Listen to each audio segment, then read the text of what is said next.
The good news keeps rolling for the Oklahoma Sooners because we had a great week. We'll talk about it here on the Sooner or Later Sports Show, a Hog Media production presented by Sleeper. That is Coop. I'm Jay. Thanks for pulling up here on the YouTube channel and listening. Wherever podcasts are downloaded and listen to while you're here. Please wipe your feet and like, subscribe, rate, review. Give us 5 stars. You don't think we deserve it? Go ahead and just give us 5 anyway. And gift it. So on today's episode of the Sooner or Later Sports Show, me and Coop got a lot of great things that we're going to dive into, like the initial availability report, which honestly looks a lot better than I anticipated. We're going to talk about the Missouri versus Oklahoma matchup, and we're going to dive deep into some recruiting because my goodness, the last week or two has been ridiculous. So sit back, hold your butts. We got a ride to go. Shout out to our partners at Sleeper. If you haven't checked them out for daily fantasy ball, of course, we've talked about it. You are missing out. They're the presenting sponsors. So use our promo code UNFAIR. They're going to match your first deposit at 100% up to $100. Plus, give you $20 just for checking them out. Let's go over there and check them out on the Sleeper app. Coop! Happy Thursday, man. We did it a little different this week, didn't we? You know, sometimes you just gotta mix it up, and we're usually a Wednesday and Sunday night treat, but you know what? A Jay and Coop Thursday night treat. It's kind of like finding old Halloween candy. It's like, yeah, I'm eating candy. Wait, how old is this Halloween candy, though? I always hide my kids' candy, and we find it around Easter time, and then I like dump it, and then we hide the Easter, and we find it around Halloween time. So it's a good rotation we got going on. Okay, because that kind of terrifies me that you just said, old Halloween candy, because I've come across old Halloween candy that was not edible, I guess you could say, but no, you just dump it in the bag and you give it away next Halloween, and it makes the other people's candy better. I'm trying to do service. So you're trying to. I like the psychology behind it. That makes sense. Shout out RDS. Make sure y'all butts are in the water. We try to tell y'all all season long, man, for real. Like, we know that things aren't perfect, but the water is still nice because this team has done a freaking fantastic job of just putting us at least in the position where we control our own destiny. Now, granted, we would have loved to not have to be concerned at this far in the season, but whatevs. Because the water is nice, the water is great, and we for real have we're having a year. We're having a year that I'm happy about. It's not perfect again, but we're good. But Coop, I wanted to jump off and start with the conversation around the availability report for this weekend. It started. We'll give you Wednesdays because we usually always premiere Wednesdays here on the show. We weren't live this past Wednesday because I was traveling, but we'll do that first. I want to still talk a little bit about the post-Bama game moratorium, as we've been seeing a lot of weird takes. And then we're going to talk recruiting, because recruiting is for real on the up and up. Plus, we've been working on, shout out to my guy Topher. I'm not sure if he's in the chat modding already, but he's been building a little bit of a list for us to know who's all going to be pulling up. And, buddy, we've got ourselves a nice, fun list ahead of us. So, Coop, first and foremost, man, availability report. I'm not going to lie. I'm a little surprised by it. And the surprise I have is that it don't look that bad. What you think when you first seen this? Have you seen Florida's? Man, Florida ain't got any players on their team, bro. Florida looks like a moratorium for the Civil War. It's pretty bad. No, I mean, there's some names in here that I want to point out that are not on there. You don't see Jaden Jackson on there. You don't. Let's see here. You don't see Xavier Robinson on here. You don't see Taylor Tatum on here. And I know a lot of folks have been a little nervous about the running back health going into.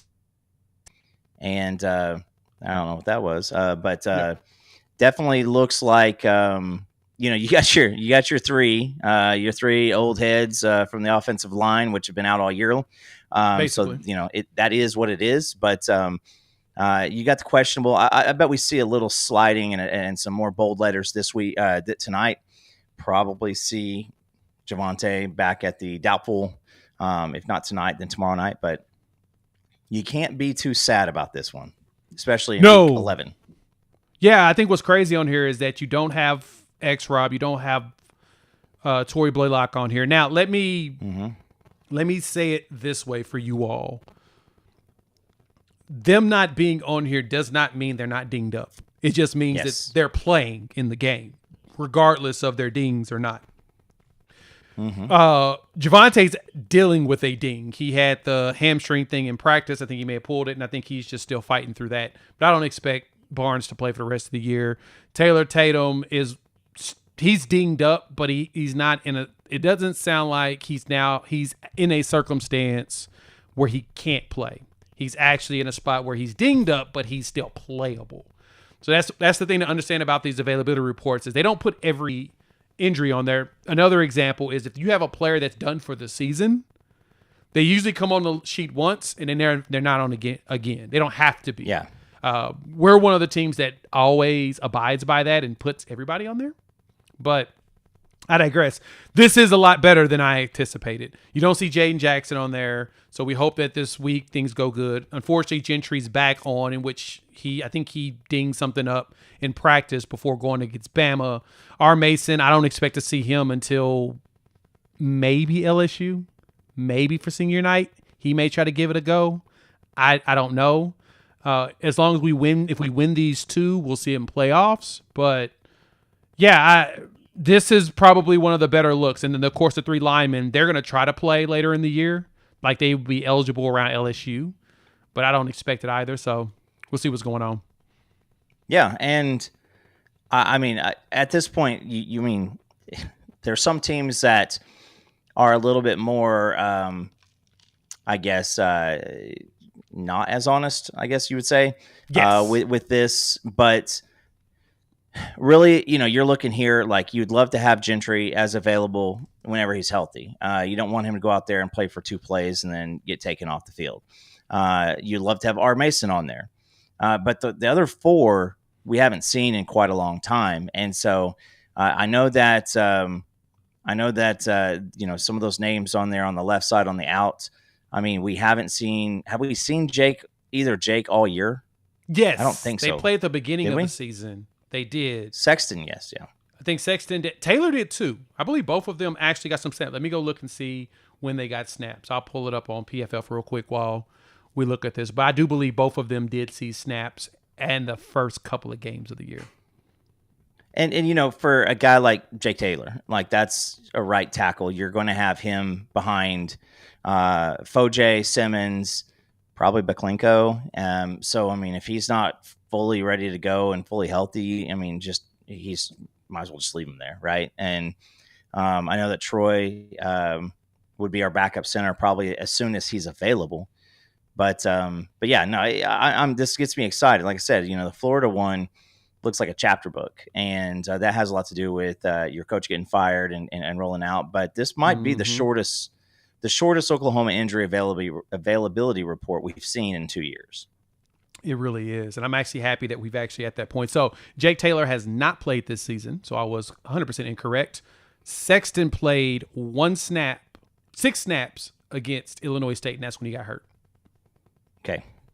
So, but I think the main thing here is that X-Rob as well as Tory Blaylock aren't on here. Neither is Taylor Tatum. So there's 3 backs that should have an opportunity to play. There's a good chance you'll see Jaden Odd as well. I know y'all don't want to, but you need bodies. Gabe Sawchuk, I expect to see him as well. I think Gabe and Teddy talked about that. Who could be the backs that would go in because our dudes are so dinged up. You're going to start throwing everybody out there. And it's just kind of the game's the game. Yeah. And so I'm hoping now that Taylor Tatum is not on here anymore, it obviously means he's not as dinged up. He's able to actually physically hit the field now. So we'll see what that looks like. You would say that Taylor Tatum has a lesser ding.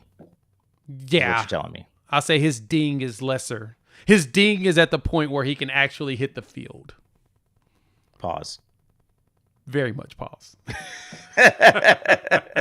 But no, it would be funny though, Boomer, that if this is a breakout game for him. I'm not gonna bank on it, but you never know. To me, throw him out there and pass protect. He protects real good. Start giving him 5 handoffs. Yeah.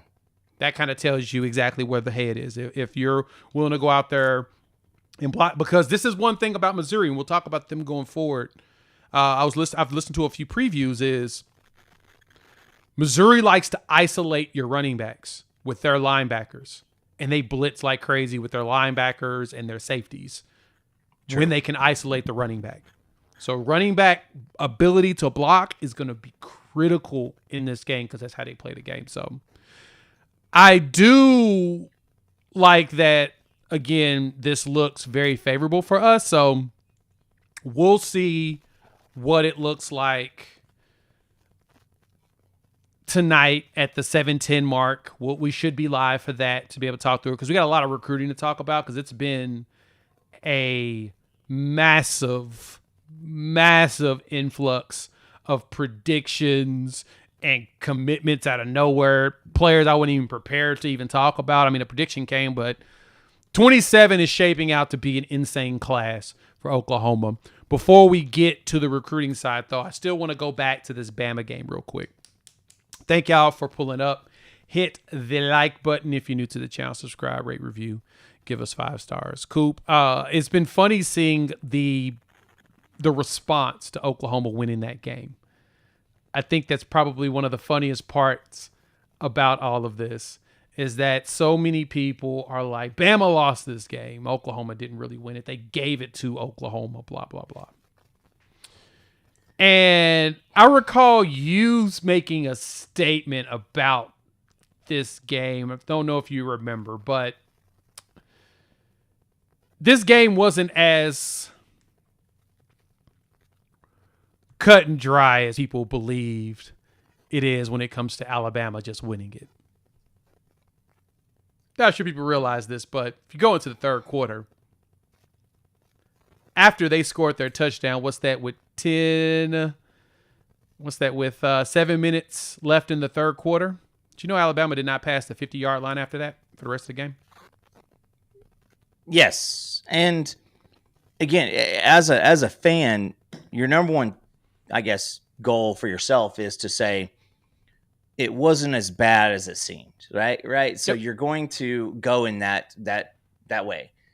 But if I'm looking at the game, OU led, I mean, all but, I'm trying to see here, 3:11. So it was 7 minutes left in the third and about 13 minutes in the fourth. So that's 9 minutes? Yeah. So last time I checked, you don't win games by scoring or by a lot of yards, right? You don't win games by passing yards, rushing yards, any of that stuff. It's points. Like, that's it. And a lot of defenses, you got the adage of bend it but don't break. You got the situation where people play great between the 30s. This was one of those games to where OU took what they've been doing. I said it last week with, or earlier in the season, teams were not willing to take a shot. They weren't willing to try to go do something. They weren't willing to press what they were good at. And so they were just dinked and dunked. We low on the yards, low on the points. We won the games. The past couple weeks, Ole Miss, Tennessee, Alabama, they said, no, we're gonna do what we're gonna do. And they didn't play conservative. They went after it. Now the turnovers start coming up. And so if you try to be aggressive against this defense, you're going to get yourself some yards, but eventually BV is going to get you. Yep. And I think that's one thing I don't think many of them understood on that. It's exactly that. It's BV's going to get you at some point. And it's not like any of the turnovers where a dude was running and he just dropped the ball and it wasn't a forced turnover. Like, every single one of the turnovers were forced turnovers. The blocked field goal was a play by Taylor Wine. So when you make plays to prevent the continuation of possession or to prevent points, that's your defense making a play. That's your team making a play. That's not their team letting it go. And so it's the Cope has been crazy. I've seen a lot of coping here, and I think that the playoffs are kind of making a lot of fan bases go to the coping route. Whether it's the Bama fan who says, "Yeah, but we didn't, we should have won that game." Okay, cool. Then you should have, but you didn't. And now you've got other people saying, "Well, we should be ranked." Yeah, you should have, but you aren't. We should be in the playoffs. Maybe you should, but you aren't. Yep. So at this point, it is. I mean, I see the 8-2. That's what matters, right? And it's not like Alabama didn't have their opportunities. But when you continue, their scissor hands just always up in the middle of everything. But when you continue to always, do the same thing, this defense has been the difference maker for this team. Week 1, week 2, week 3, all the way now. Jay, that's the makings of an elite defense. It is. And it's funny. I think for me, the conversation around Oklahoma and the fact that Alabama was able to outgain them in yards, truthfully, is a bigger testament to this defense's ability to force a team to go on long drives and not give up massively explosive plays. Now, we gave up some. Don't get it twisted. I'm not going to sit here and lie to you or gaslight you and say, oh, they didn't give up. No, they gave up some. But those drives had to be worked for. It wasn't those situations where we're giving up big plays and it's instantly like over, and then our offense is getting right back off the field. It was a lot of the back and forth stuff. But what was critical was this defense went out there and they closed the way that we needed to close. And I say that in the capacity of, like, there's a lot of cope. And I get why Bama fans are coping, because you thought that you were going to be able to go out there and just not only stop us from our offense running, because our offense has been terrible, but you were able to just go out there and dominate us on the offensive side of the ball. Statistically, it went well, but when you don't pass the 50-yard line after 7 minutes left in the third quarter, yeah, somebody get a defense that's respect. It's the only thing that bothers me about the defense is that BV does a lot of filling people out in the first quarter or two. So you can see that they're not locking them down immediately. They're kind of filling out what their game plan is. But we all know people go back to their habits and tendencies, and that's where that quote-unquote sign-stealing piece comes into play, where people try to say, oh, they're stealing signs. No, they know what you're going to do at a certain point. I love how the guys over at Locked On Bama was calling out I think it was one of the blitzes, and they were like, it feels like he knew what the play was. Yeah, they watch a lot of film. They had an idea. Everybody reverts back to who they are and what they typically do. That's what they do. You are who you are. You're human. And I look back, even the Tennessee game. I mean, they out yardaged us 456 to 351. I'm just saying, when you got playmakers who, again, Eli did what he did. He had to take that ball back 87 yards. It's not like it was a walk-in with nobody out in front of him. Like, that was a team effort. That was a work. Davon, that was a work. Yeah. You had Davon Jordan on the sack. Davon Jordan out poundaged by 60 pounds. He goes in. Kip from the get-go, Governor Kip Lewis of the state of Alabama. But it's you get guys, and Simpson had spent most of this year knowing that he had better athletes at wide receiver, and they were going to win at some point. Yep. Now you've got you got a true sophomore and a freshman corner, which said, "All right, I'm game. Let's roll." Challenge accepted. And of course, you're seeing out there, they're getting their accolades, not as much as they probably should, but they're getting accolades. Saw some highlights of Eli, seeing some highlights from PFF on Cortland. That's the position that we have been probably the most concerned about in the BV era, that we've been hoping to get better. And now we're getting so much closer to having that elite setup on the defensive side of the ball. So I'm pretty excited about that. I kind of wanted to talk and file that grievance there because it's been funny seeing the Cope with it. And don't get it twisted. Bama's a really good team.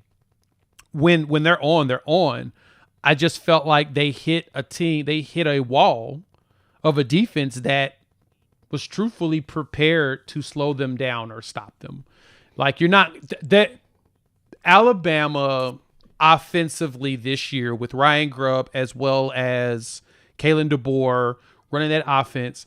It's like playing defense against one of the superstars in like basketball. So it's like playing against Kobe in their prime and Tracy McGrady. These dudes, Allen Iverson. I mean, you go on a list of a lot of these great players.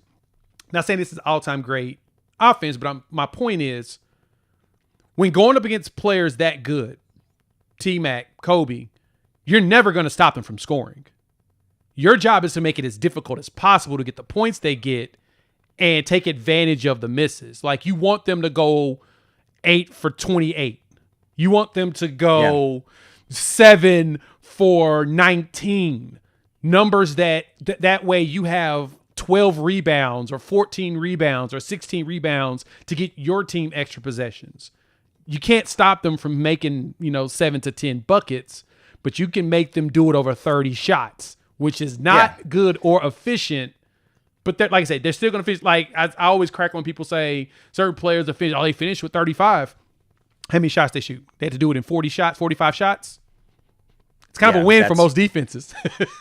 And another thing is the outside perception of OU this year was going to be a 7-6 type of a season, right? Like nobody thought that this team was going to be anything. And so the fan bases, especially, a lot of the casual ones, but they didn't expect OU to come into your crib and to punk your offense, which has been doing pretty much whatever they wanted. Yep. But Alabama has an issue, and I mentioned it at the beginning of last year, I mentioned it this year. They just don't have a running game. And it doesn't matter how elite of a pass game you are, eventually someone is going to shut that stuff down. They're going to. They're going to absolutely do it. As a Broncos fan, like I go back to the Super Bowl where Peyton Manning had the best offense in the league, like set the scoring record. They go up against Seattle in the Super Bowl, and Seattle had just a wrecking defense, and they knocked them off their block. And so I just say that because I think that nobody thought that, again, last year was a fluke, right? Last year, OU beat Alabama. It was a fluke. It was at their house. Now you come into their place. You shut the offense down. You lead 3/4 of the game, and somehow you're upset or you don't understand how it happened. Well, how it happened was you had dudes just swinging for the ball every single play.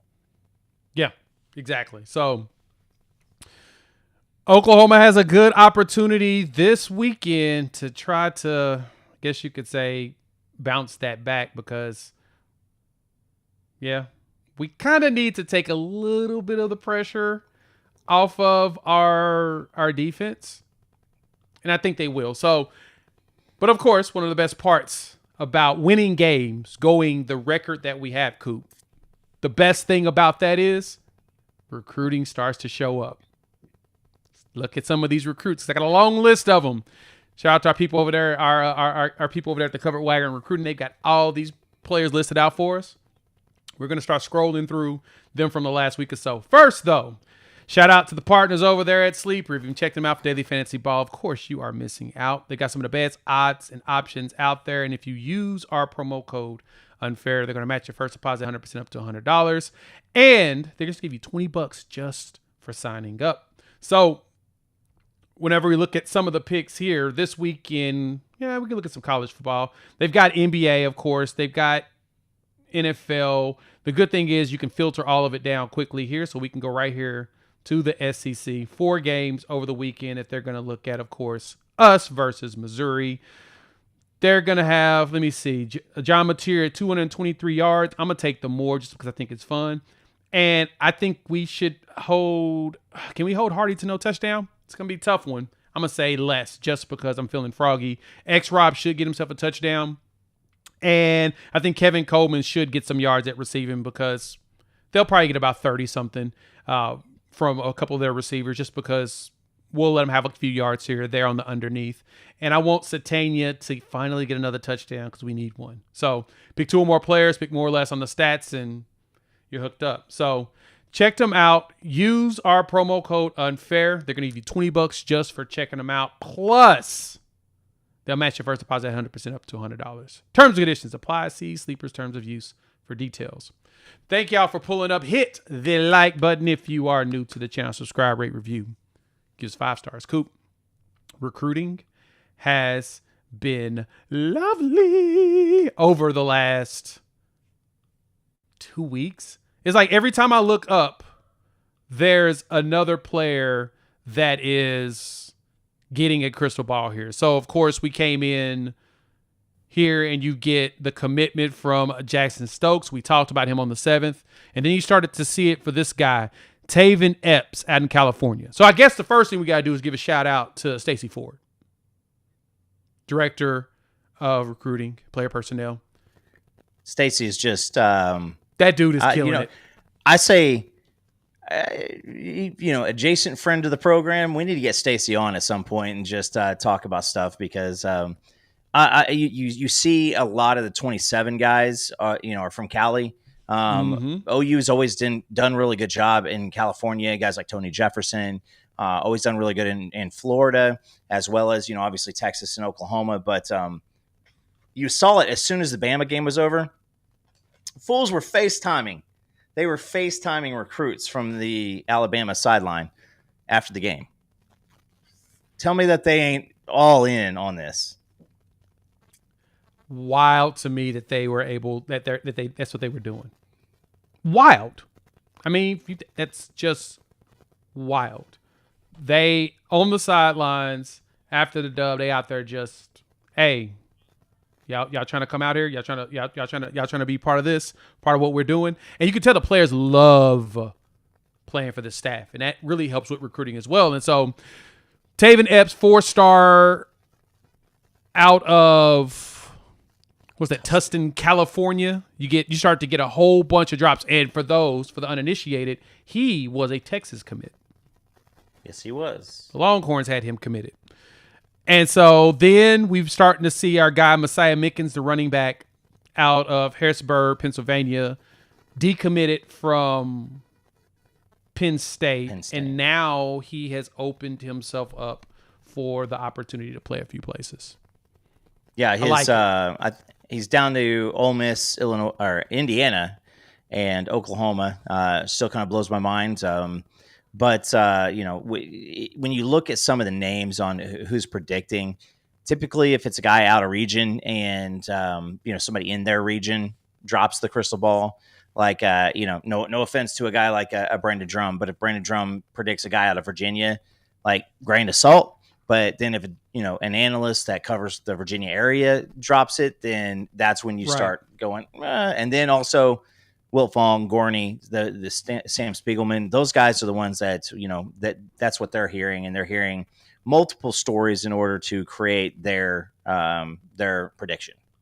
Yeah, especially if you got some guys like boots on the ground type people, like you mentioned. Like for Drum, if Drum says that we're gonna get an Oklahoma kid at Mustang, or UConn, or anyone in the Oklahoma City Metroplex, definitely going to take him and Thune when it comes to anybody in just the state itself. They've got the connections with the coaches and the players to where I'm like, okay, there's a very good chance that's going to go down. So yeah, I typically aren't going to ask any question when they're doing that. Then when you look at when Messiah was interesting, and this is back on the 12th. Then of course you got Michael Davis, the 4-star corner out of Phoenix. You start to see all these predictions, and I'm just like, all right, cool, that's going to be nice. You get more Taven Epps ones, and you get another one for Davis. I'm like, dang, man, that's going to be something big, right?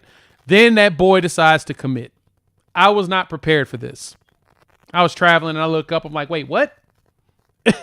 He committed? Yeah. Where'd that come from? And his tape is fun. It is fun, and shout out, our boy RDS kind of gave a heads up to me for this one. So again, a guy out of Arizona. You've got the you've got a couple. You got the twins coming in. This year out of Arizona on top of Newcomb, Jeremiah Newcomb. You got Newcomb out of there. So I mean, you're starting to see some of these guys outside, and it's really exciting because, I mean, you got Jandro, the twins. You've got Michael Davis out of Arizona. You're going a little bit further into California. Derek Johnson Jr. You got to, again, give it up to Stacey Ford, because that guy is pretty well known out there, and he's helping the staff quite a bit. A ton. So I really love Michael Davis's tape, and watching it, I'm like, yeah, that kid's pretty impressive. And he fits what BV likes at corner. He reminds me of Kendall Doby. Yes. When Kendall was first healthy coming from JUCO, he hits people. He's consistent with getting contact. He can trail people very well.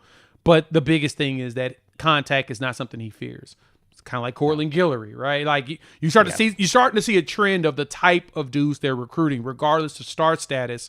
You can tell that there's certain players they want to go after, and they're like, yeah, I want a dude that's willing to put helmet to people's chests. And so from there, you got another corner from 27 as you start to see a whole bunch of these CBs come in for Juju Johnson, another that's California kid at a Long Beach Poly, which Long Beach Poly is known, but you get Greg Biggins, a national guy.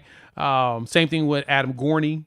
They are really starting to pick up some big time West Coast. They're bringing back the Cali Sooners mantra, and that's all really, to me, it's heavy on the Stacey Ford, because I know he has a ton of contacts and relationships out there. So you got 7 and 27 already. You've got Juju coming down here.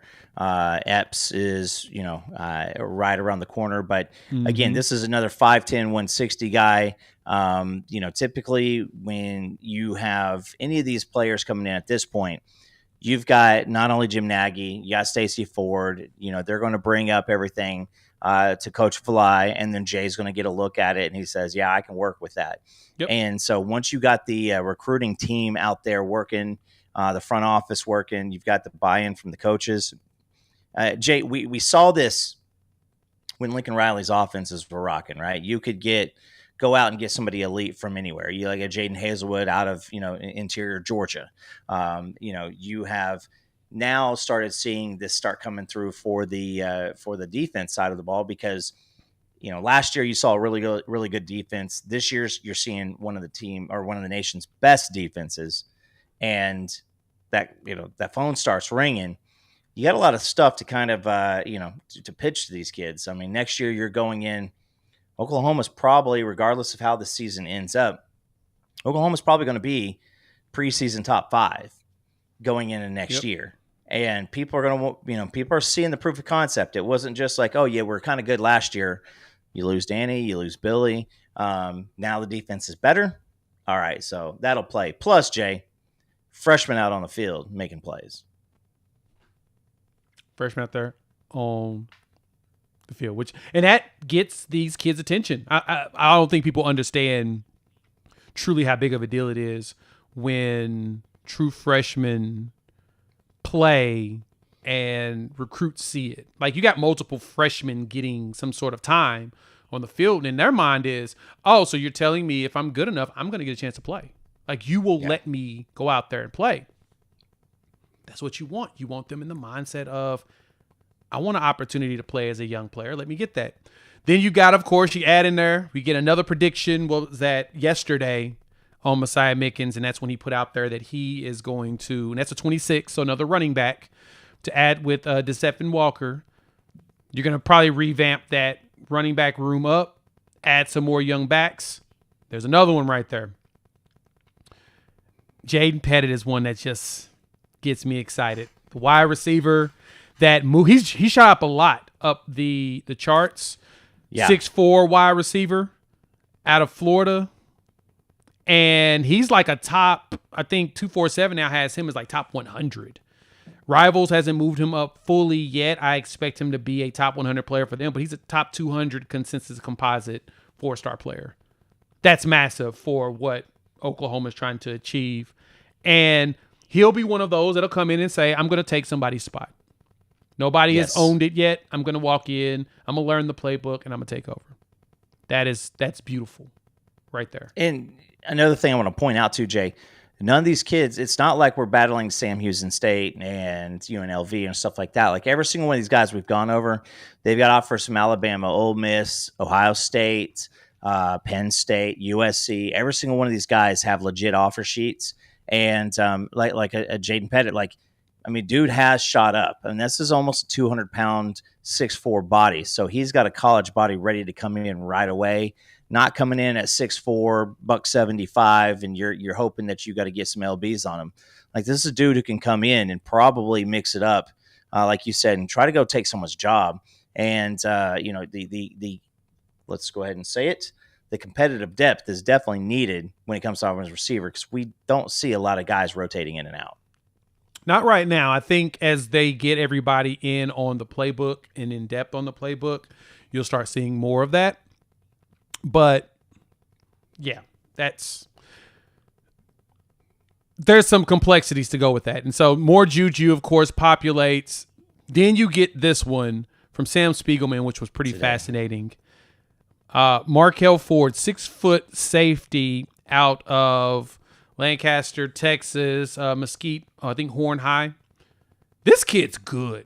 He's 3-star, but his tape, different. He is another. He's another safety, another one of those Brandon Hall safeties that y'all really like. Let's just put it that way. When I watched him, dog, I'm like, oh, I see why we're after him out of the Dallas area. That's a Brandon Hall special. Jay, how crazy is it? Let's go back to the LSU playoff game. We have who we have running around at safety. And since then, you get the emergence of Billy Bowman. You get the 5-star and Peyton Bowen. You get Reggie Powers, Michael Boganowski coming in, Omarion Robinson, Marcus Wimberly. You have this massive swing in the safety room. I mean, look at it. Peyton Bowen, he's on coverage during the Eli Bowen interception. He makes the deflection at the end of the game against Alabama. Yep. I mean, safety has gone from can we have somebody who just doesn't look at the back of dudes' jerseys to this has become a room. And so you got to give all the flowers to Brandon Hall because it's just dude after dude after dude. Omarion Robinson's played a lot of snaps this year. I don't know if everybody's realized that. Wimberly has not yet, but you've got a legacy and you've got the stack of safeties, and they're bringing in guys who can stay back there. And they're also bringing in guys, and Markel Ford's one of them, that I think that he's probably going to watch Reggie Powers and have something to say in that cheetah area also. I could totally see that. He looks like the build of a cheetah, and again, he's a hitter. So I think it's time to shift this. Let's talk about some of the visitors that's going to get us excited, and then we're going to preview the game this weekend because we're going to look at some of the advanced numbers. And me and Coop's going to talk to you about why we are very much, high on the Sooners doing something. Let's do that. Pay a bill first. Before we keep going, let's talk about our partners over there at Sleeper, our presenting sponsor for the channel. We have to give them a shout out. If you have not checked them out for Daily Fantasy Ball, you are missing out. They're more than just season-long fantasy, and they've got some great promos and options. Like right now, if you use our promo code UNFAIR, they're going to give you $20 just for signing up. And if you decide to make a deposit, use our promo code. They're going to match your deposit at 100% up to $100. And so all you do is go inside of the app, pick 2 or more players, pick more or less on their stats, and boom, you are in the game, and you can make up to 1,000 times your money. So turning those game days into paydays. Also, inside the app, cool stuff. They show you live stats. You've got a chat function so you can chop it up with folks about the biggest plays and the biggest players at the time. So if you want to get into the action, you have the opportunity. Use our promo code UNFAIR. They're going to match your deposit at 100% up to $100.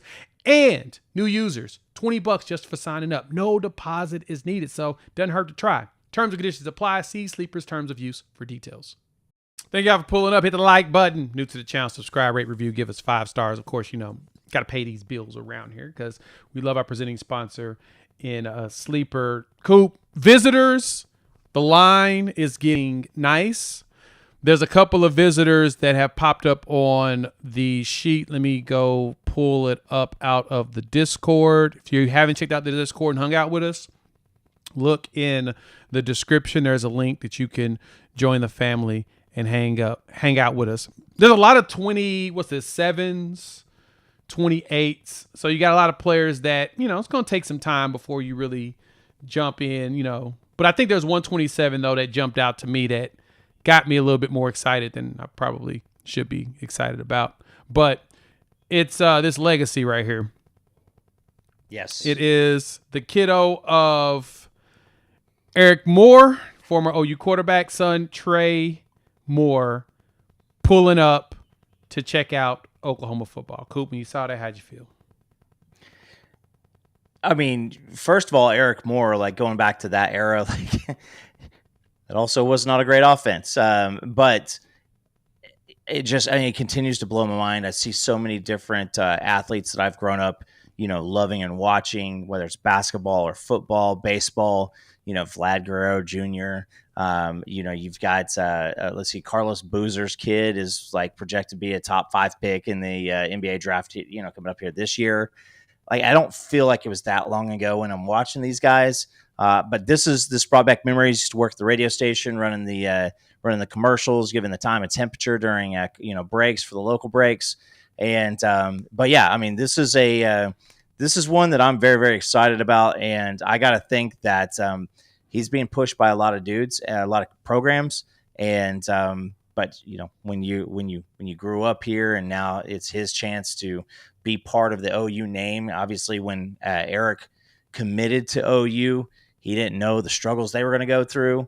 So this is, kind of his chance to kind of see his son be part of something big and something great. Good point. Didn't think about it that way, but you're right. But this is an opportunity for him to see some big stuff. And yeah, I am ready to see what this kid is made of. The visitor list for that game is going to be big. And so, I mean, you've got, like I said, you've got a lot of 20, what's that? A lot of 27s, a lot of 28s coming out. The 26, really, the biggest one is Dane. What's that? Bathurst, the linebacker out of Indiana. Him, Markel Ford, probably the 2 biggest names in there. And then, of course, some of our current commits are going to pull up. I'm intrigued by Dane. When I saw him decommit and I saw that he said that he was coming to visit, he got my attention. And I think that he's going to be, he's a bigger, bigger linebacker.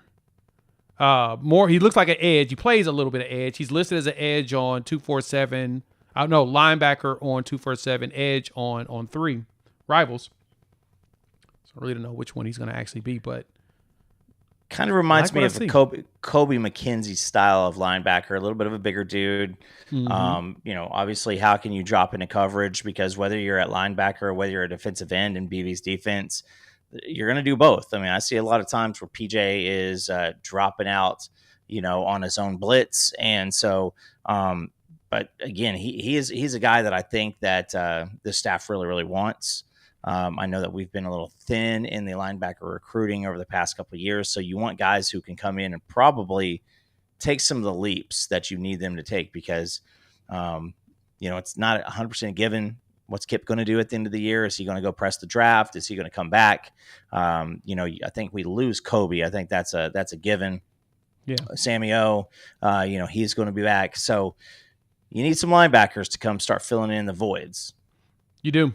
And that's the biggest thing. It's you're going to need to refill that cupboard and make sure you're ready for next couple of years, 27, 28. You want to have some dudes that are seasoned up and ready to play or whatnot. But then we got to look at this game coming up, though, Coop. We've got, about 20, 30 minutes before the availability report comes in tonight, and our plan is to be here for that. So let's jump right into the Missouri and Oklahoma matchup. So we got the advanced stats up. Thank y'all for pulling up. Hit the like button. New to the channel, subscribe, rate, review, give us 5 stars. I love seeing all y'all in here. We see everybody with the hays and the highs. Hey, what's up? Hey, everybody. Love you all. Thank you for always supporting the channel.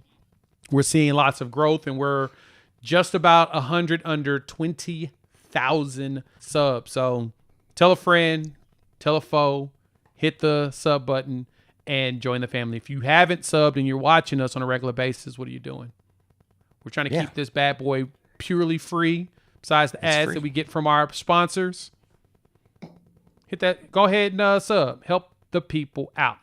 So, Coop, when we look at this, though, I know everybody's probably wondering what the heck does all this stuff mean. There's a lot of numbers and stuff in here. There's a lot of advanced metrics. There's a lot of raw numbers.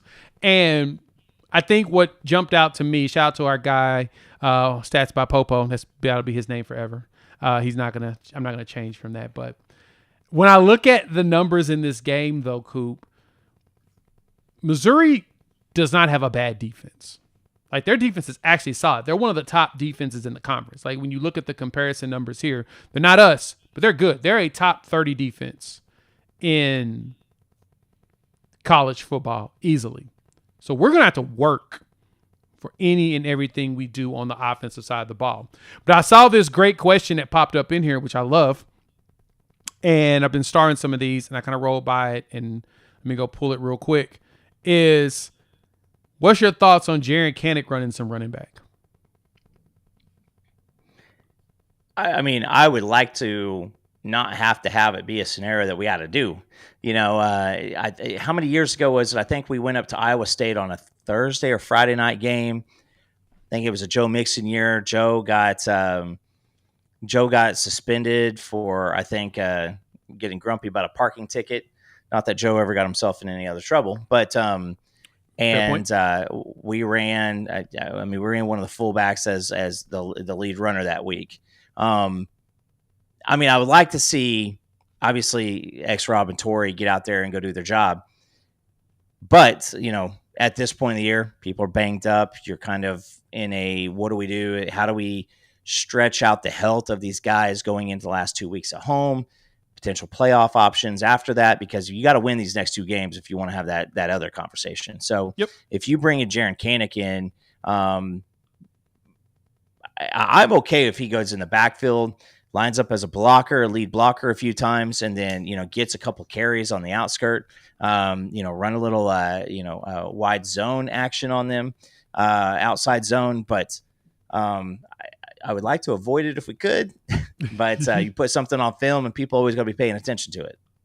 No, I mean, that's a very good point. And again, I would like to avoid some of that, but at the same time, you know, if you got to do it, you got to do it. I would prefer not, like I said, not to play them as well, but you know, things happen. Yeah. But Dimitri Flowers. Yeah. Thank you guys. Appreciate chat. Yeah. Yeah. And I like this point. He could be our Taysom Hill. That would be some funny stuff. But no, and he did play that in high school. So it's not like it's a situation where it's too foreign, but it is foreign here at the collegiate level. The good thing is our availability report is showing that we've got a lot of people that's going to be able to play and being available. But then this is where you've got this one. Like, I love that modern day caveman, Andy Bass. I don't know how healthy he is yet. Remember, he tore his ACL for the second time in the other knee. It was the other knee, or was it the same knee? No, other knee. Other knee. So yeah, he's got some unfortunate ACL spots. But if he is healthy enough, you may see it. Tatum should be back. He's not showing up on the list, which, like I said, we'll see if there's been any changes tonight at 7:10. So in exactly 20 minutes, we will pull them up. So stick around and we'll pull up that report again. But this is where that gamesmanship stuff is coming into play from Missouri. So somebody pointed out in the chat, but Pete Thamel did post here that Bo Pribula is expected to be upgraded to questionable on the availability report. He's medically cleared to play. It'll come down to a coach's decision with player input on how he looks, feels in order for him to play at Oklahoma.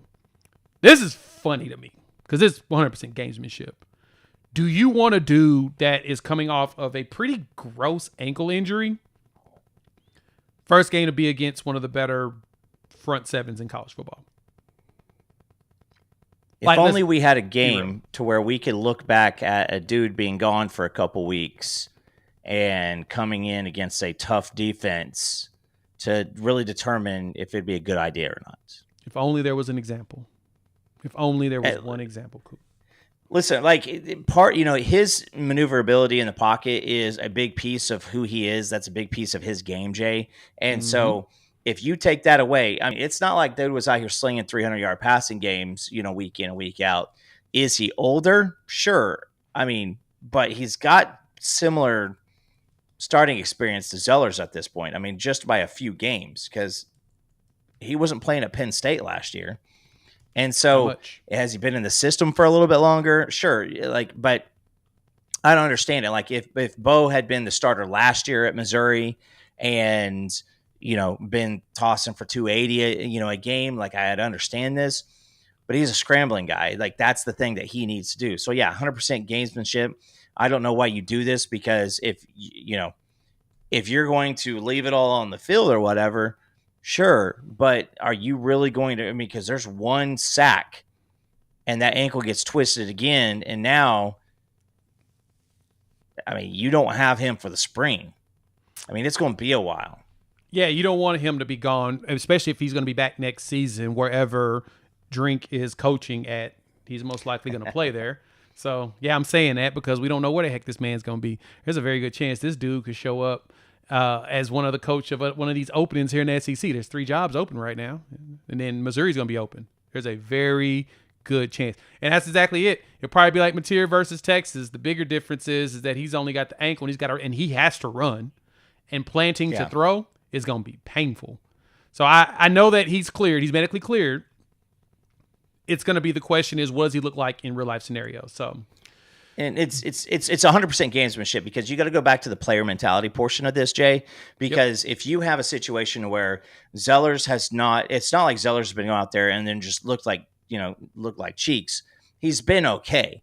So you put an injured guy who, well, that's obviously nice to say that he looked okay, because I don't think he's been pretty bad.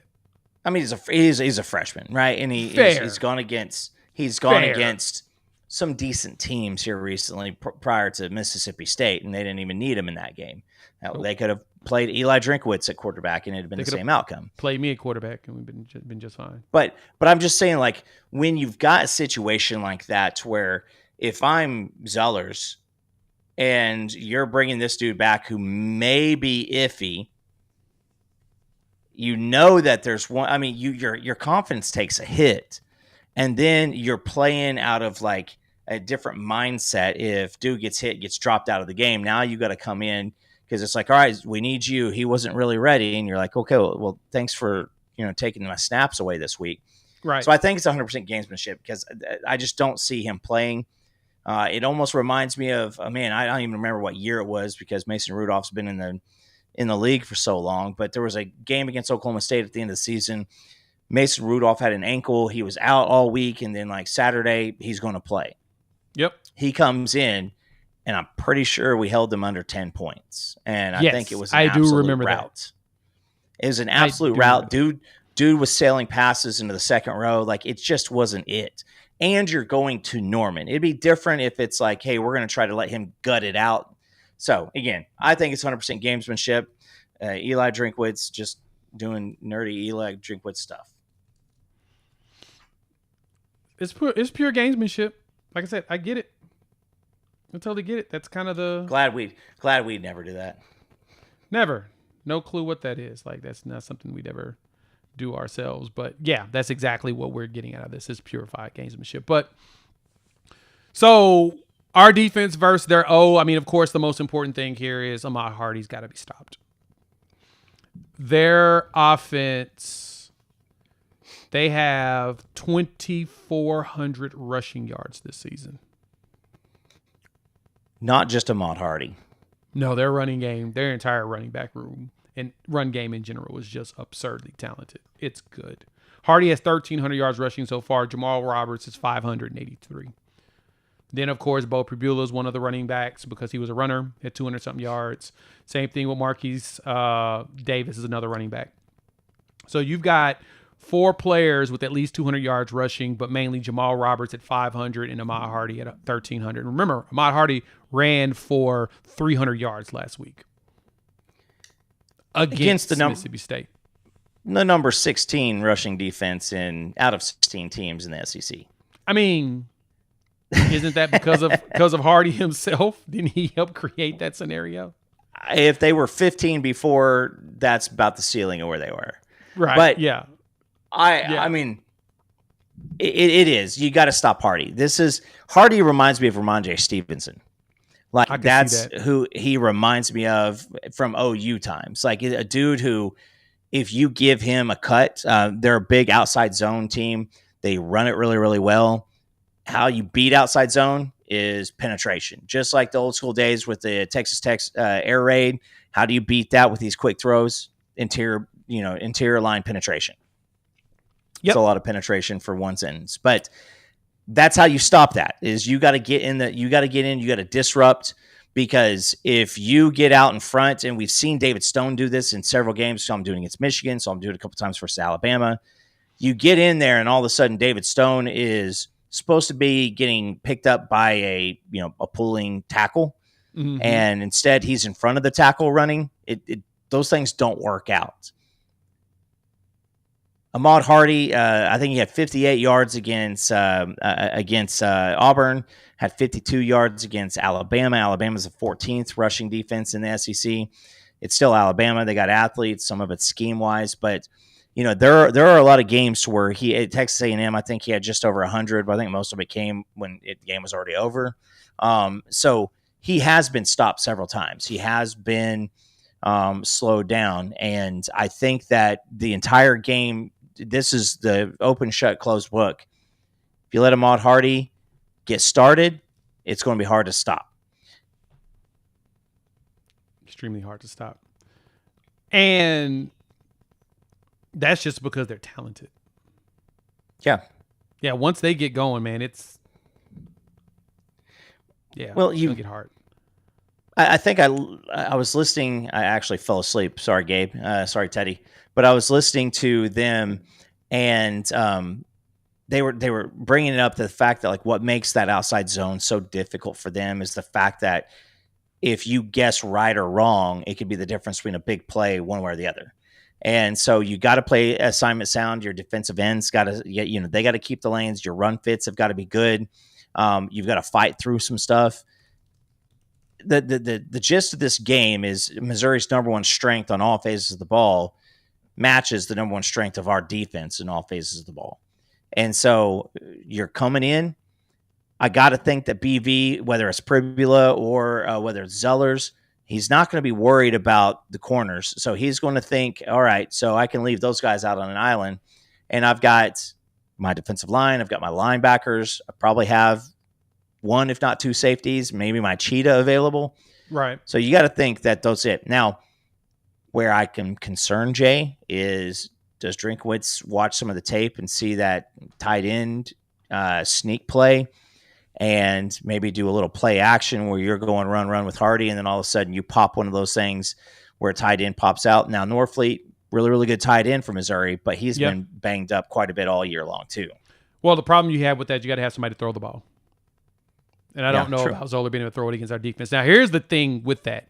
Our defense better be ready to knock down, intercept, something on that. There's no excuse this week for a tight end to kick our butt again. We have the players and the bodies to it. It's all about awareness of where these players are.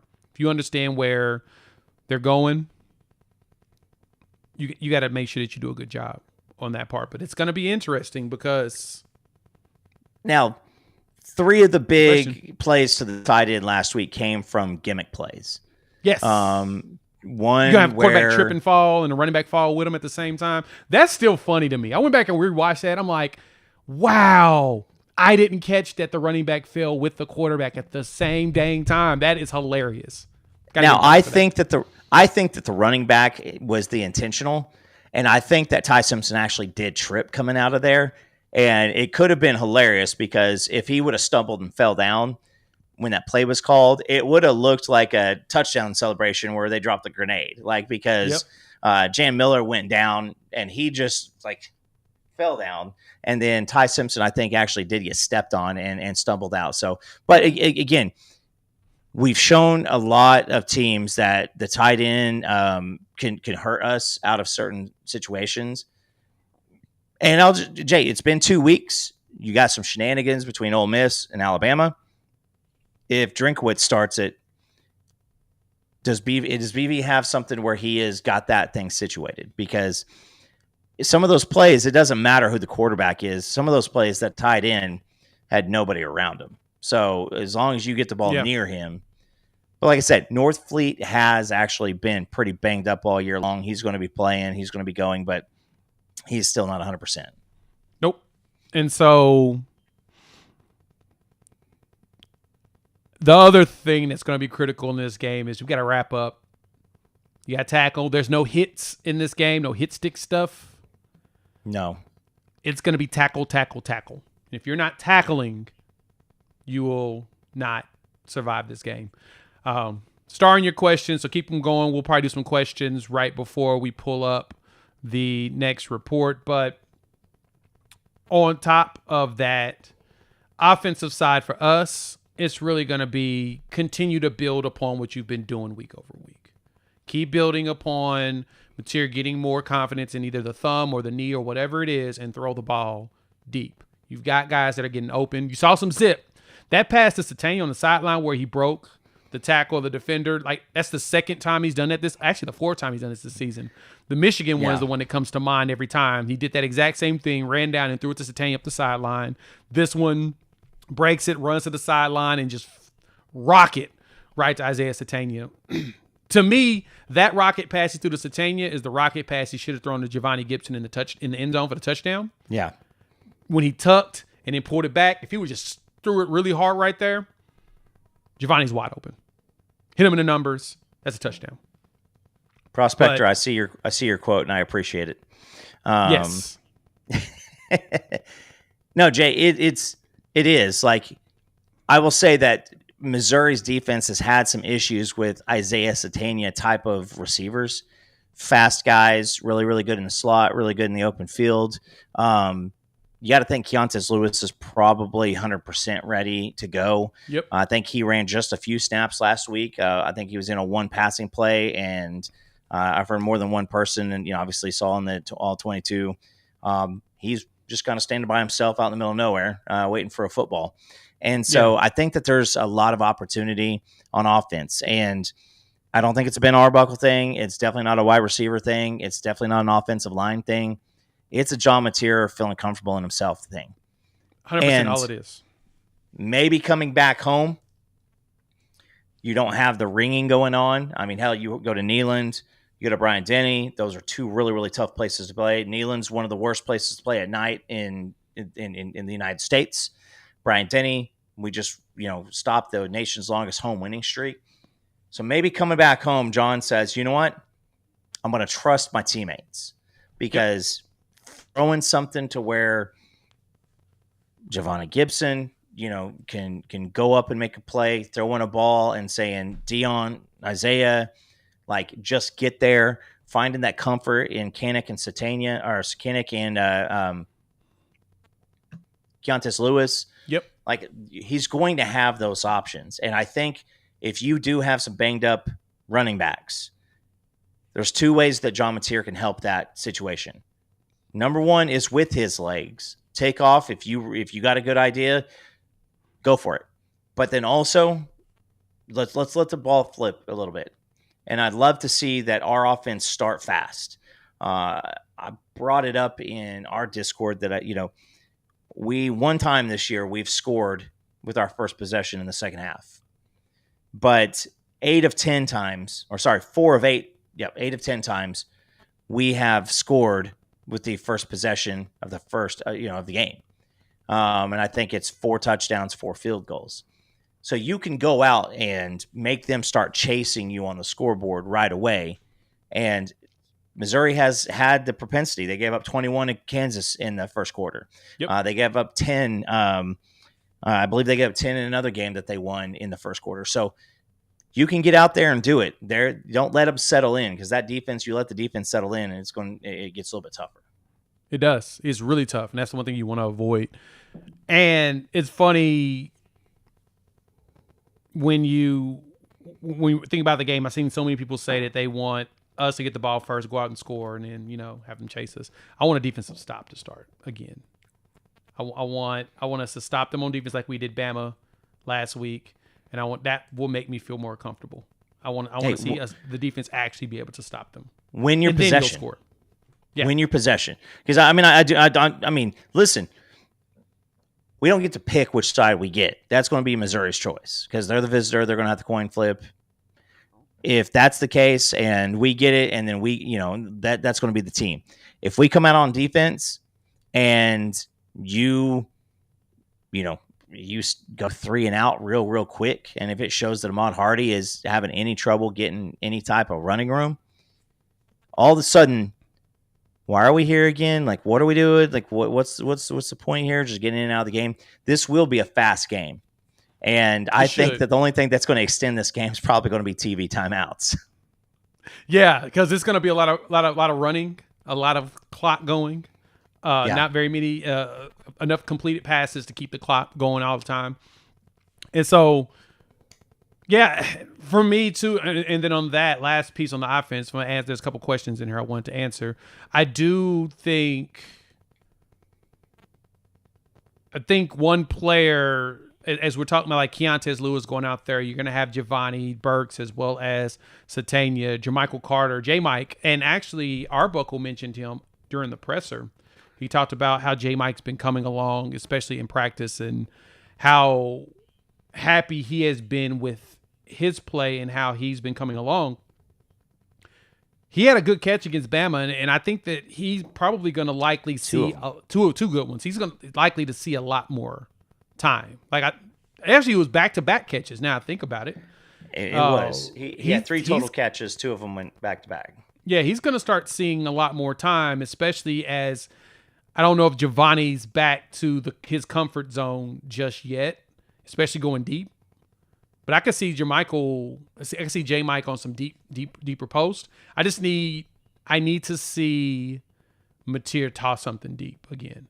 That's where we need, and I think J-Mike's the one. Him and Satania are the ones you need to go deep on. Give it to Burks in space and let Burks kind of run like he did against Bama at the beginning. And Jay, I will say that that's a big piece. Is there have been several teams. Kansas did it early. A&M did it recently. Missouri has issues with a lot of the fly sweeps and the jet sweeps with the wide receivers. Yep. They are they have a point that they need to get to, and they take off. And so we have ran several of those, not only with Satania. Satania had a great one. I think it was the longest rush of the day against Alabama. But you've got Burks also. I think you set yourself up for success. I don't think that we've seen Burks have a lot of struggle bus moments when it came time to blocking at the receiver spot. That's been the difference on some of those tunnel screens, some of those wide receiver screens.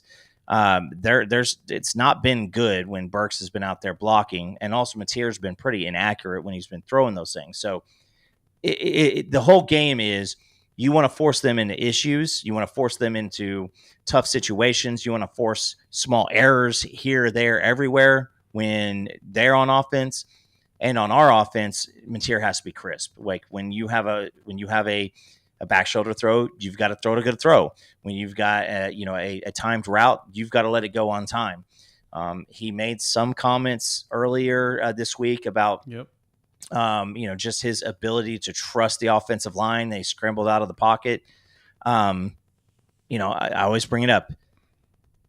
Like I'm a show me state of mind. Like, you're going to have to show me. Like, I appreciate that you can say it while you got a bunch of reporters in front of you and not 300-pound dudes running down on you. You got to do it in the game. And Jay, if Mateer plays good, we win this game. If Mateer somehow gets after it and gets some of that Auburn, Michigan feel to him again, I think that you approach a 3-score game. I agree 100%. So, good question here from Travis. What do you think about the blindside block call against us?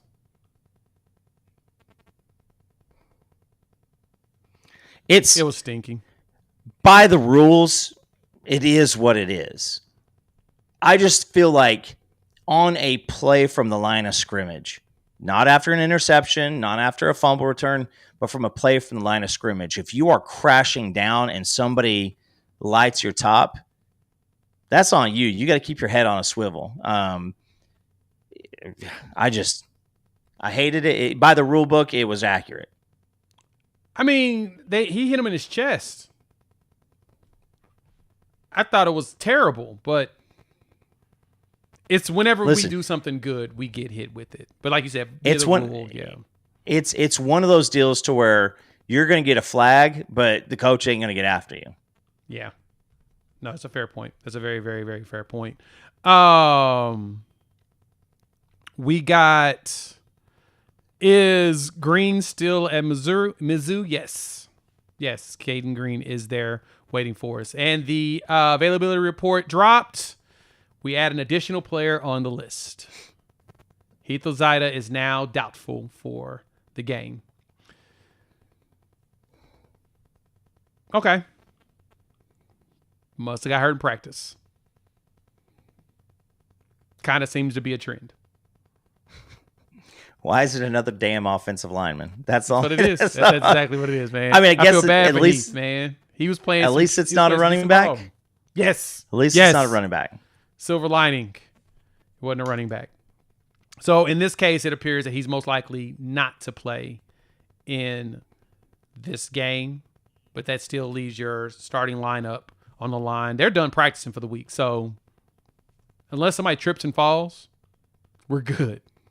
But EPL starts, right? You got him and Waywu as your guards. Michael is in the middle with Asusi Fogier or Derek Simmons as your outside guy. I'm expecting, I don't know if they're going to play. They may play Derek Simmons against this edge that Missouri has just because he's that good.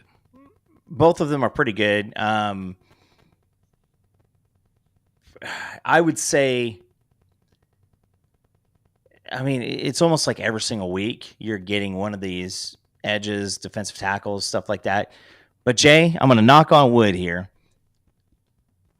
We've played a lot of really good defensive ends, and these pups have done very, very well against them.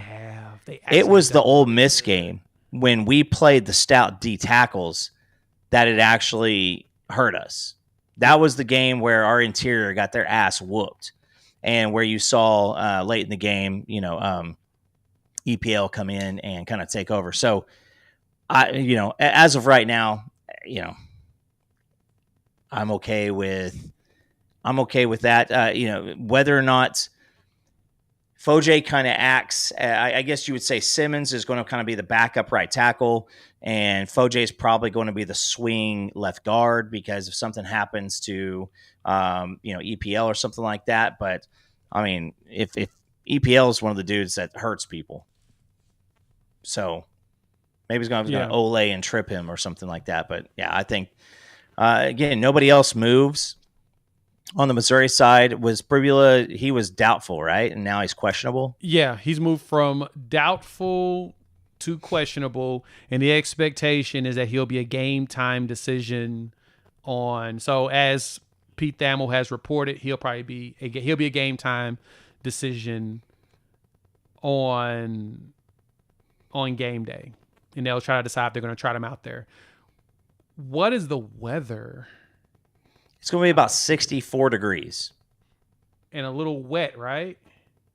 I think it's going to rain Thursday and Friday. So today and tomorrow. Yeah, it was raining. It was raining here. It was pouring here today. So I know that. I'm wondering how much rain we get tonight. I'm looking now to see if there's any precipitation in the rain forecast. Not much, but it's going to be nice weather. But yeah, it's going to be an interesting one, dog. Well, you want to talk the jersey selection for the game. Yeah, we went that's a popular. Some people hate it. Some people don't have an opinion. There will be moisture on the field, and in this point, so the moisture on the field is, it's not a good thing to have a quarterback that's got a messed up ankle or anything trying to run around on that field. Even though the field looks beautiful, I'll give it to our staff. They've done a fantastic job this year. This year, the field's been much better than it did last year. It really does. It's so immaculate, so immaculate. But hey, I guess we fired the guys from Oklahoma State, I guess. There you go. But yeah.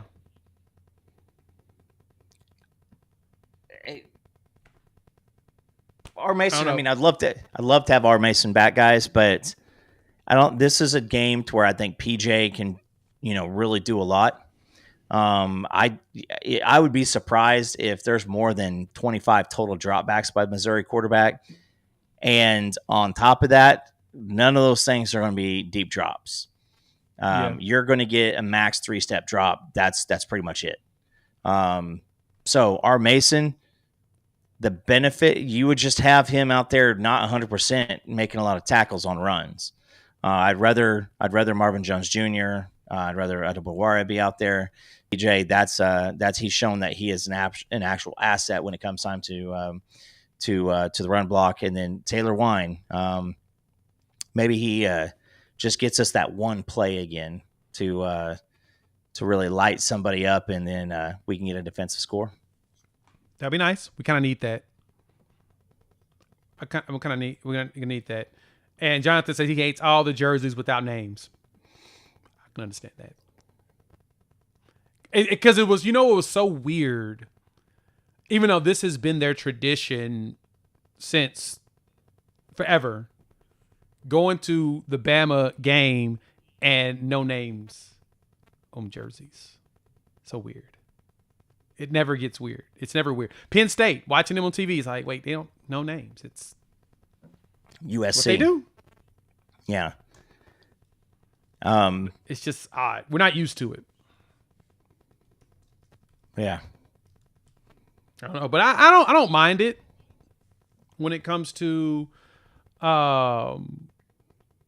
this one. I guess like the military appreciation or whatever. I wish it was at night though. I like those jerseys at night. Yeah. Now, like, I'm just gonna keep it honest. Like, I think when you got teams, Michigan, Ohio State, Oklahoma, Texas, Alabama, you got two jerseys. They've been the same two jerseys you had for, a century. So that's kind of where I'm at right there with that. I'm glad we don't, shenanigans it up and have like 14 different outfits. Yeah. But, if you're going to do a military appreciation one and it's for a reason, I'm okay with that. Yeah. I can't argue it at all. Chuck, what's good, my guy? Thanks for pulling up. Is Ott going to get some playing time? I do think they may play him. He's an available body. He's going to do the Jam Miller running back fall down play. That's the only play he's going to get. That would be hilarious. No, but on a serious note, on that, put him out there to block. He blocks. You give him 5 handoffs in a row. Straight. I mean, no. The dude has no intention to do anything physical. And you're going to be like, hey, dude, we need you to block so that John Mateer, who's hurt, doesn't get hurt anymore. Again. That's where I'm like, Again, prove yourself. Mainly because this squad, this specific Missouri team tries to isolate your running backs. And they blitz the linebackers. So let's go for it. I'll take it. I would be more okay with in the backfield, motion him out, do the dummy screen, and that way he's right next to the sideline and he can just walk the rest of the way when he's done. Yeah, no. I mean, yeah, I'm very interested by that. Let's see. Urban. Can we just add some crimson pants with white stripes, white helmet, crimson face mask? I want the white. I want the what's it, the Bud Wilkinson ones. That's what I want. Those were fun. Did we wear the awesome? I think when it's St. Bradford's first years, we had those, and we played somebody, and we put a thumping on them, and I remember that being good. Maybe in the Miami game, I can't remember which one it was, but I just remember Travis Wilson catching like 2 touchdowns in it. Get your memory on, Jay. I know I'm blanking here, but I mean, no. The question is, can you trust? I don't know, but at this point, I may as well go ahead and tell them go. Show me that you want it. He's got to prep for the NFL draft anyway. Show the NFL you want it. The NFL draft. You better get the WNBA here at the same time because I think he's got the same shot. I mean, yeah. You got Jim Nagy's going to be right. You've got Nagy right there with you, who has all the connects and stuff. And the biggest thing is getting you into the Senior Bowl. Get out there and show that you want to do it. Show the effort. Show the work.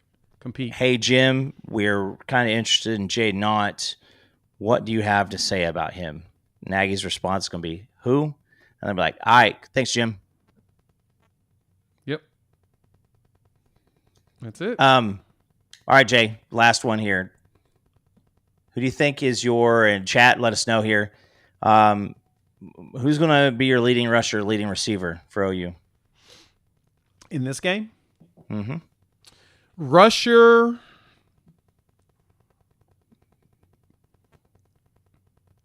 I think Torrey Blaylock.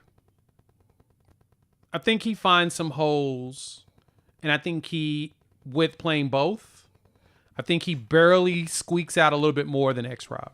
Receiving, Satania. I think he's just the default answer going forward because you can tell that he's the dude that Mateer loves. That's his dude. I actually made a short. I need to edit on that of Mateer's love for Satania because a lot of the big plays populate from that. So I would agree with you. Who do you think is the second most likely rusher receiver?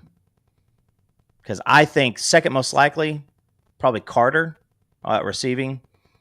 I can see that. And I'm going to go with Mateer at rushing. Ooh. Missouri's had some issues with the quarterback run, and I feel like, yeah. I love it. They're receiving some Kanik out here, some Kanik action. Hey, you might be right. Kanik has a very good chance of being the leading receiver in this game because I think that Missouri is susceptible to a tight end. So there's a good chance there. Kyle, you just kind of comboed up with here. He says Robinson and Jermichael Carter. Yeah. Not a bad shot. That's fair. Who's your leading tackler?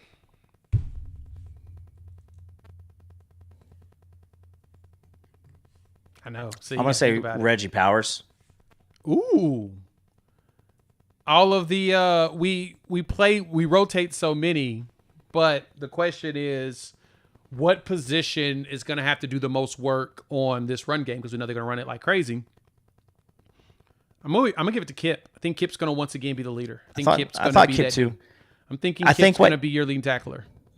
I think what gives Powers the edge is I think Powers is also going to have a couple of pass responsibilities. Mm-hmm. So it might be a situation where Kip gets like 7 tackles and then all of those are at the line of scrimmage, and where Powers probably gets 6 also, and maybe 2 out in pass coverage.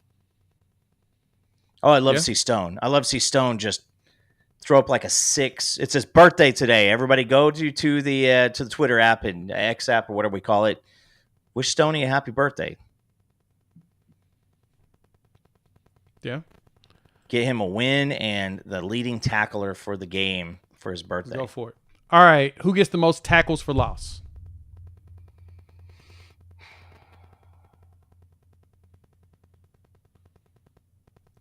The BV stat. As y'all know, I'm big on the BV stat of tackles for loss. Who's going to lead us in tackles for loss? Because Of course, we're head and shoulders higher than anybody else in the SEC and borderline country when it comes to tackles for loss. Who leads us in tackles for loss in this game? Kendall Daniels. Ooh, you think he goes back there and get it? Tackles for loss. A lot of wines in here. G baby. I think it's gonna end up being wine. I can agree with the wine. Yeah, I think he shows up on the edge and gets that. It's gonna be tough. Heineke, if that's Owen, but yeah, I think it could be. If that's the case, I just say for one of the defensive ends to be able to be higher in the TFL spot, it's a combo of mixing and then also putting the offensive tackle in conflict or the pulling guard in conflict with really, really good run fits. That's how Taylor Wine, that's how a PJ, a Marvin Jones, that's how some of those defensive ends get some TFLs, is you fit the run fit and you're there early. Guys are going to be letting go of you to go get the free runner, and then now you've got the running back or wide receiver kind of in your eyes. It's true. Get Sooner Cowboy pulling up saying he needs to see some life. See some life out of you, Sooner Cowboy. You've been very positive over the last couple. He was down a couple weeks ago, and then I'm saying we pulled him back in. Reeling him in with some happiness. Yeah. You all right? You good? How you feeling? It's not used to that. We're not used to the positivity. Well, the team has given everybody a reason to feel positive, so we're gonna get ourselves up out of here. We've seen availability report. We know who's what, and we'll have another one, of course, Friday. I'll try to make a video on that one Friday night if I'm around. But let's see where this team goes. Thank y'all for pulling up. Hit the like button. If you're new to the channel, subscribe, rate, review, give us 5 stars. We are out, and we will see you all after the game. Enjoy your evening. Love you. Shout out Sleeper. Check them out. Help the fam. Link in the description below. We'll talk soon. Peace.